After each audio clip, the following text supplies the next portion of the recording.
Thanks for joining us. I'm Megan Roberts. A devastating fire has destroyed a vital community space in Nunavut.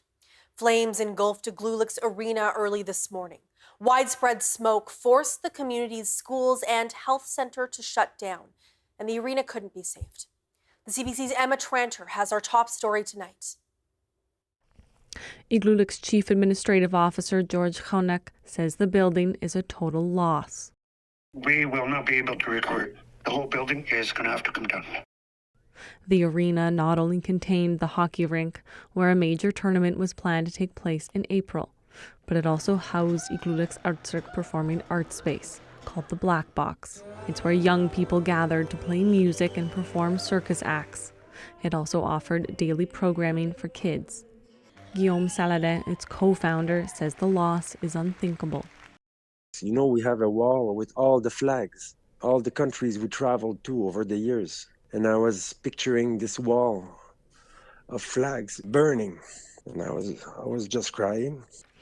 No one was reported to be injured in the fire, but one person was medevaced because of smoke inhalation, according to the Hamlet office. Despite the devastation, Saladin said he has hope things will go on.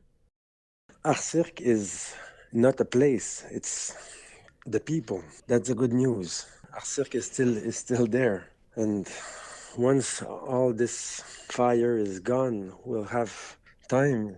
We have to take time to rebuild and make it even better than it was before. The community hall is being used as a temporary space for people needing medical attention. Igloolik faced another major loss in 2021 when a fire destroyed its co-op grocery store. Emma Tranter, CBC News, Yellowknife. Businesses and offices across Iqaluit were forced to shut down today due to a blizzard warning. These are pictures outside the CBC office earlier today. Water, sewer, and garbage services were pulled from the roads. The city says crews are working to keep roads open, and emergency services will only respond to critical calls.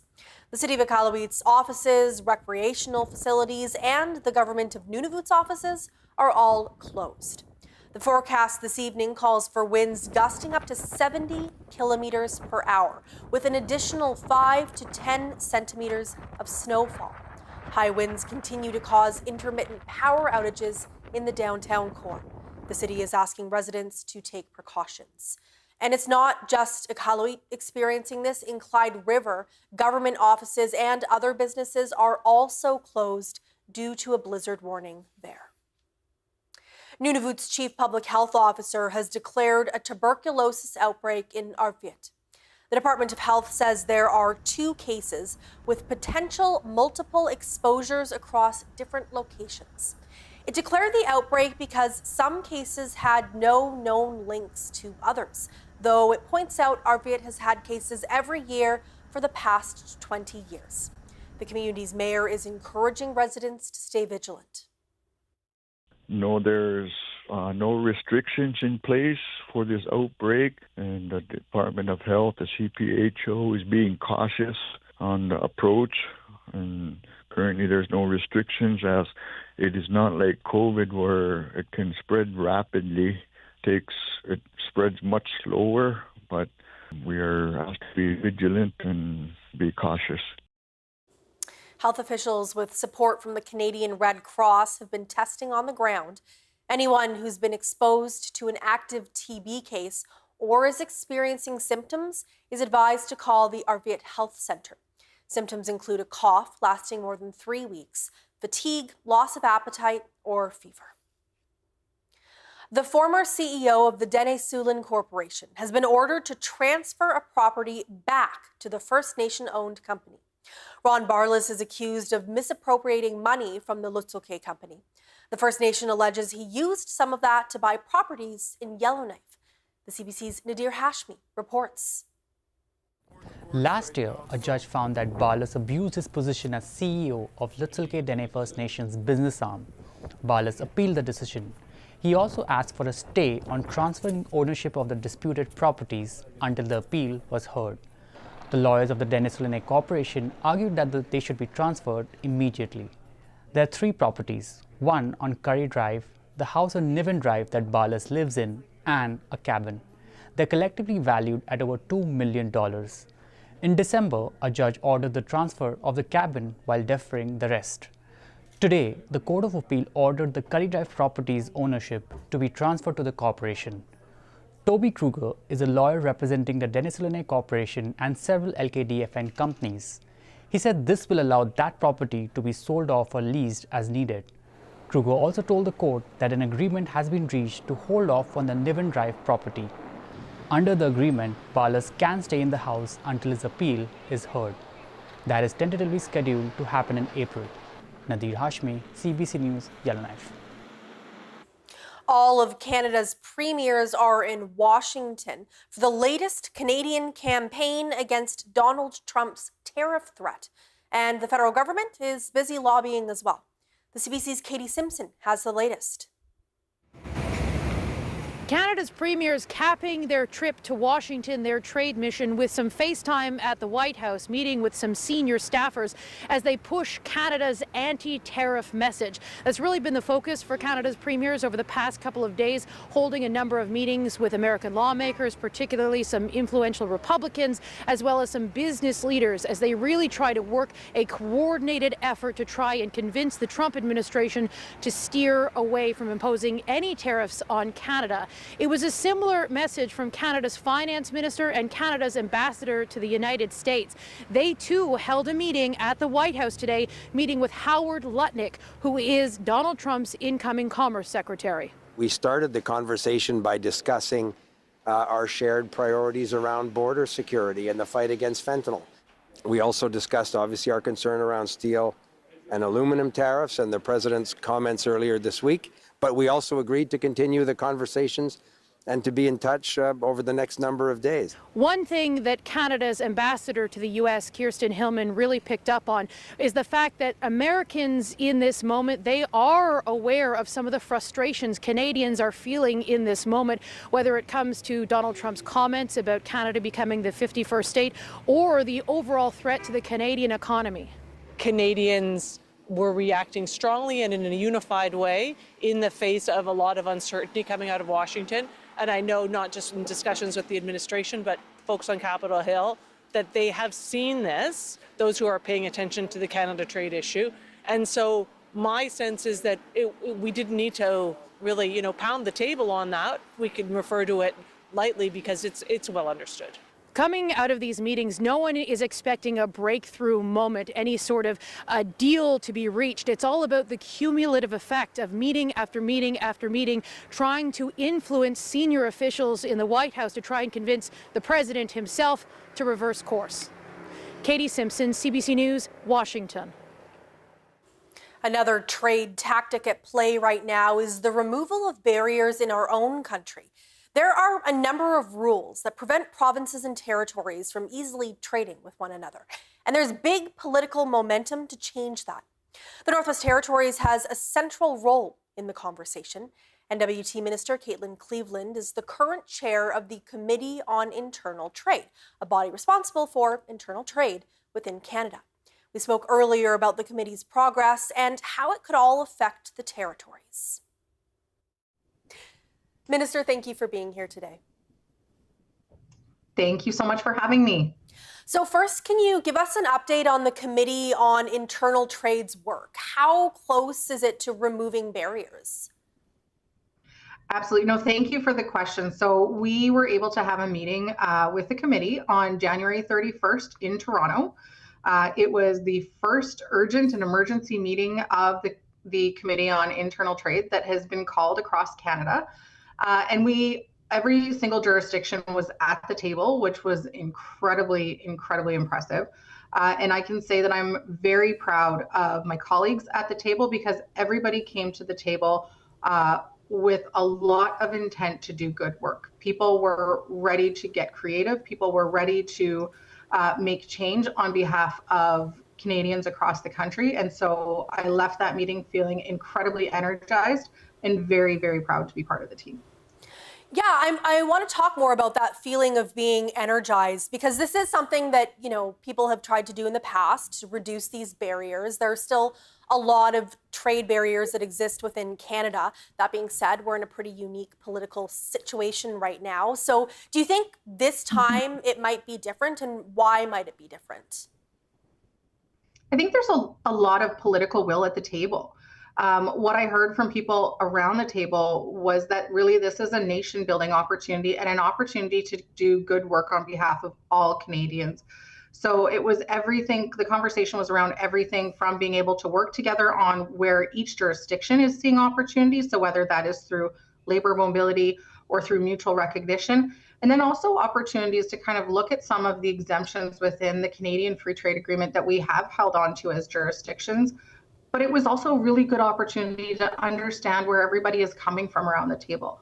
We all have very unique jurisdictions, especially when you start talking about Quebec or you start talking about the territories, and really taking the time to understand the nuances of each jurisdiction was really important. And I think it really lent well to us being able to get to know one another on a much more personal basis. I mean, you talk about jurisdictions there. Let's talk about the Northwest Territories. What does the territories stand to lose if these barriers are reduced? Well, I first of all would say that there's no onus to absolutely get rid of everything. There are certain exemptions that the Northwest Territories does have when we're talking about the Canada Free Trade Agreement that really speak to the difference in the territory. For starters, in the Northwest Territories, we aren't the only government that is at the table. We share the table with a lot of Indigenous governments. And so especially when we're talking about resources, those relationships don't go away. Those relationships are absolutely still there. And the Northwest Territories and the government of the Northwest Territories needing to make sure that we're respecting those relationships is incredibly important. So it's not a matter of just reducing exemptions to zero. Some exemptions have a very strong reason as to why they exist. In addition, within the territories, we also are in a very different place compared to the rest of Canada when we start talking about infrastructure deficits. And infrastructure really is key to having an equitable place as a starting point when we're talking about entrance and barriers to trade. And so ensuring that we have certain things like, for example, our business incentive policy, which really does speak to the fact that it is more expensive to do business in the territories, and especially here in the Northwest Territories. And so that is one of our exemptions within the Canada Free Trade Agreement, is our ability to apply the business incentive policy to our procurement contracts. So those are certain things that I don't see going anywhere, because those are things that not only lend to the prosperity of the residents of the Northwest Territories, but also really speak to Arctic sovereignty at the end of the day. I'm curious in the conversations, and I realize you're in a unique position because you're both the chair of this committee and also representing the Northwest Territories. But from a Northwest Territories perspective, what was maybe the temperature of the room when conversations like the business incentive policy come up, where the Northwest Territories might step in and have to say, hey, listen, like, we actually really kind of need this to protect our local businesses. In particular, with Southern provincial premiers, I'm just wondering what they think about asking for those exemptions while also asking for other different rules to be, taken away. Absolutely. It certainly is a unique position to be in, where you're both chairing and also definitely have an interest at the table. But I would say that my experience within consensus government certainly helped prepare me for our day together, because that's what it was really about. It was really about creating space to learn from everybody at the table, and creating space for everybody to have a place at the table. And in terms of territories, whether or not you're talking about Yukon, Northwest Territories, or Nunavut, we have a lot of pieces of the realities on the ground in the territories that we share together. And so what I did find is a lot of those nuances of the territories and how we are different were raised by my colleagues at the table from both Nunavut and the Yukon. And so it wasn't necessarily that I had to introduce a new topic. They were definitely already brought up by my strong colleagues from both territories. And there was also a lot of support at the table for understanding that the Arctic and the territories are different. and understanding too how this conversation relates directly to Arctic sovereignty. So I felt that the table was incredibly supportive, and really approached with a place of curiosity as to understanding how it's different, but also understanding, okay, what are the opportunities here then to work together? And I think that is the key part about this table, is understanding that yes, we all have differences, but we certainly all have commonalities, and that's where we get on board, and that's where we make a difference. What do you think the territories could gain in broad strokes from reducing trade barriers? Well, I think trade barriers don't only speak to, for example, our Canada Free Trade Agreement exemption.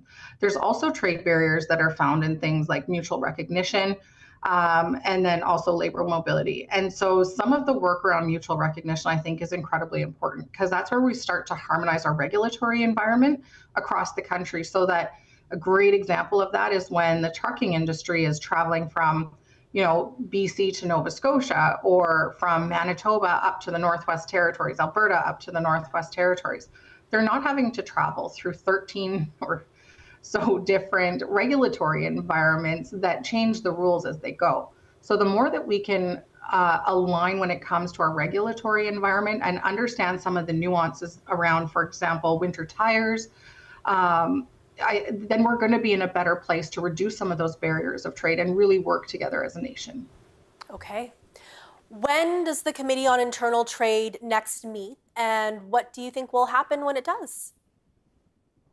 Yeah, no, thank you for that question. And so it is a very active table. We have a lot of work to do in a short time. And so we all left that meeting on January 31st, energized and ready to go back to our jurisdictions and get straight to work. So our next meeting will be at the end of this month, beginning of the next, and which is right around the time of PDAC in Toronto as well. And so just kind of managing people's schedules and making sure that around that 1 week time that we're finding time to sit down together and really deep dive into this. And I'm very much looking forward to sitting down with my colleagues again.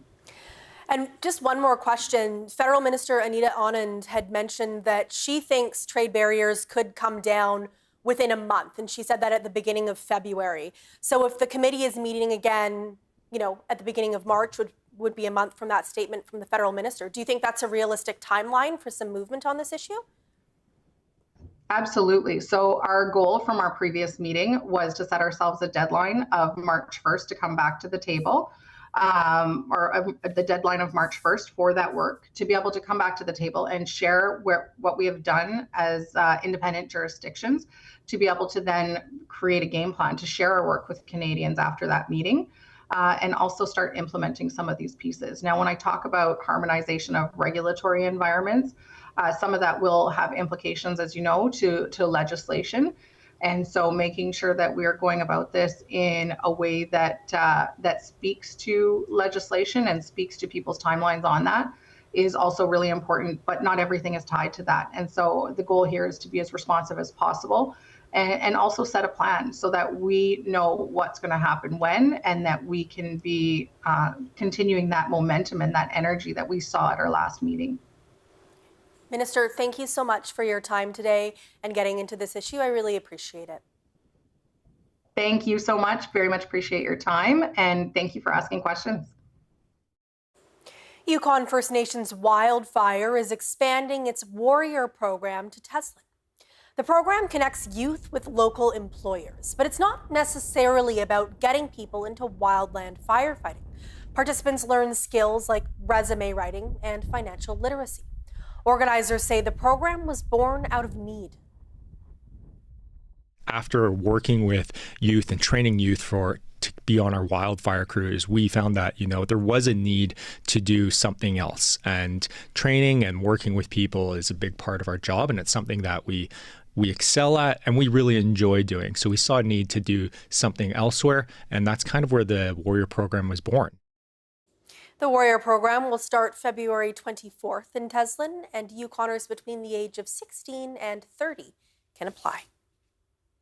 The CRTC is holding a hearing in Yellowknife this week to determine if the city needs another FM radio license.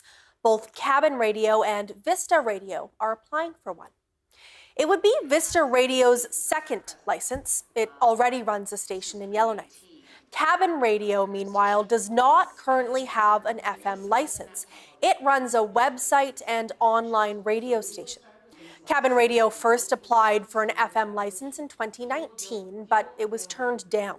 The CRTC decided that Yellowknife's economy couldn't support another radio station. But the commission reconsidered after COVID-19 and the 2023 NWT wildfires. Cabin Radio's news director argued that his organization played a major role in informing the public during those events. We've invested heavily in the welfare of our audience through inventive, rapid reaction programming during the COVID pandemic and the wildfires that no other Yellowknife broadcaster attempted, as is documented in the letters of support from multiple territorial politicians. One of them, who's now a government minister, said in the legislature that without Cabin Radio, there would be no effective crisis communications in the Northwest Territories. Vista Radio doesn't think Cabin Radio should get the license. Its vice president argued that Yellowknife's economic outlook is grim. In Broadcasting Decision CRTC 2023-33, the Commission determined that the Yellowknife market could not support an additional commercial radio station at that time.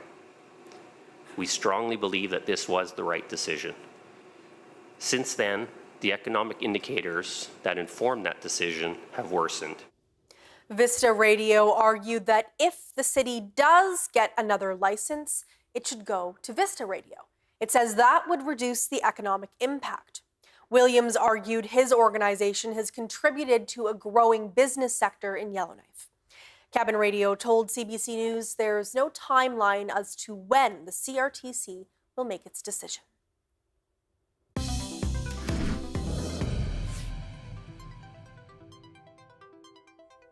The Yukon Arctic Ultra is over, and just 6 out of 46 athletes finished the race this year.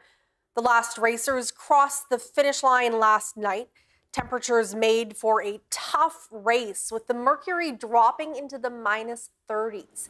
Many competitors suffered frostbite, trench foot, and exhaustion. 3 people had to be rescued by helicopter. This year's event followed the new Yukon Quest Trail from Teslin to Faro, but the organizer says despite the high number of dropouts, the route was a hit. Overall, I would say it's a fantastic trail. It has its challenges both for our athletes and for our crew, but it was worth it. And we're all already getting questions if we're going to be returning, and we hope we can. American biker Harm Faringa was the first to cross the finish line. The Yukon's Jesse Gladish finished 4th overall, also on bike. The love is pouring in for Yukon Morning's Valentine's Day contest. The CBC's Ellen Jones and Ross Bragg are asking Yukoners to submit a poem, and they may be enjoying themselves a little bit too much with all this.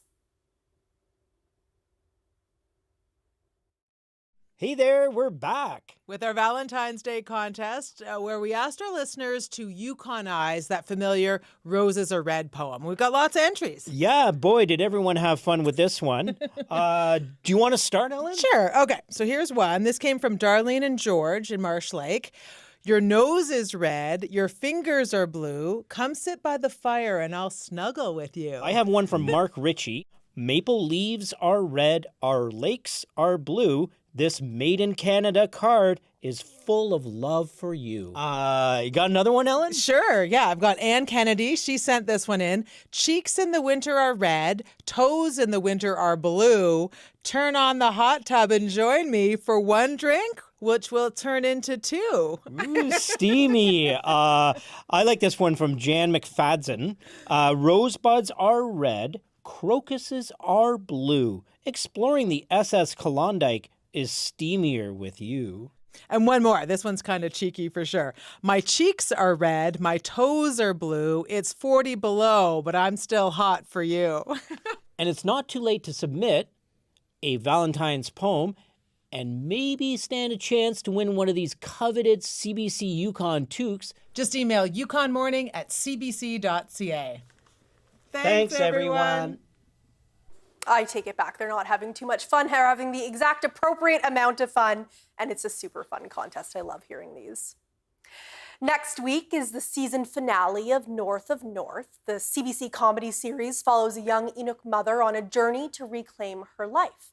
Actor Anna Lam and the co-creators of the show spoke to the CBC's Eli Glasner about how the Iqaluit community came together to bring the comedy to life. When people ask where I'm from, I say, think of the furthest place north you've ever been. Now keep going. Keep going. Yep, that's us. Ice Cove, Nunavut, the heart of the Arctic.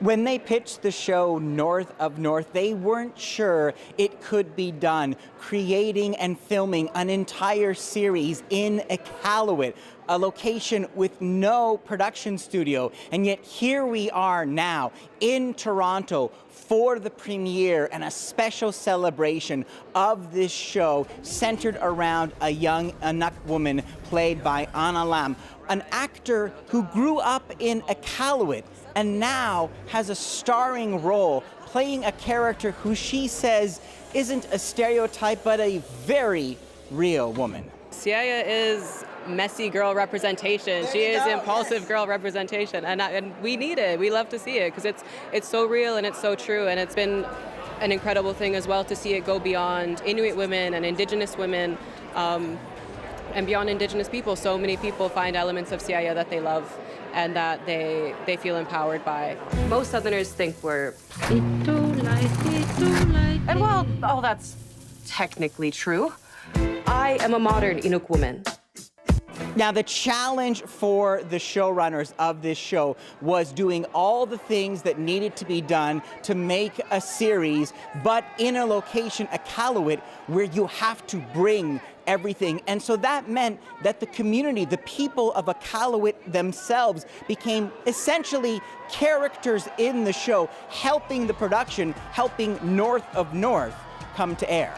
In every single way, in front of the camera, behind the camera, like with props, we had wardrobe being flown all across the Arctic. Even as simple as like we'd be outside walking from one set to the other and someone just like screams out their window, "We're proud of you!" And now the show is already out in the world. It is streaming on CBC Gem, and now the creators are beginning to hear responses from the Inuk audiences who tune in week after week, and also how the show is reaching a much larger audience. Canadians all over the country were getting floods of messages from people who we've never met before, just saying how much it means to them. So that it's really heartwarming for us. Yeah. As I said, it is currently streaming on CBC Gem and soon will be coming to Netflix in the spring. Eli Glasner, CBC News, Toronto.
And that is Northbeat for tonight.